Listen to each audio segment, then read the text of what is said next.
Some time ago, I mentioned my difficulty finding a pious wife here, especially one who wears the niqab, avoids remixing music or tabarruj on social media and so on. You advised trying matrimonial agencies. I did, but they could not help me at all. Furthermore, I even paid a friend to search in my city, visiting numerous madrasas, targeting those known to follow the sunnah or located in areas where the sunnah is prevalent. Despite searching the entire city this way, he could not find anyone suitable who will accept these conditions. Such a woman here is almost impossible, especially an unmarried woman wearing niqab. As most niqabis here only wear it after marriage. Most of the time, from conviction or knowledge of its obligation. Some niqabis here admitted themselves that they did not know that it was obligatory. They only wore it because of their husband and so on.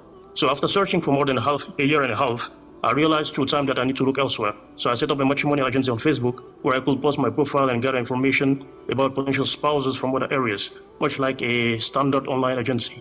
Is it permissible for me to run this service, knowing that my primary motivation is to find a wife for myself? Wallahi, akhi, this opens the door for a great deal of fitna.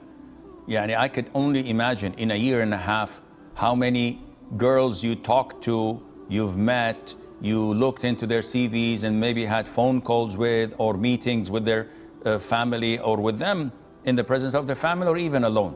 Shaitan is opening gates and doors of fitna for you.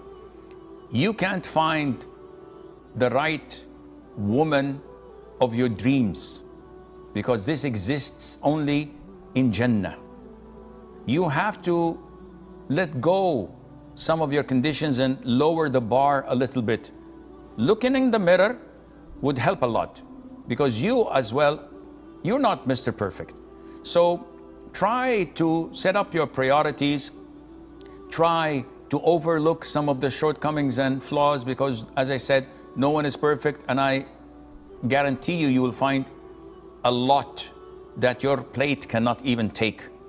But again, when you have this high standard, I don't think you will be ever successful in this.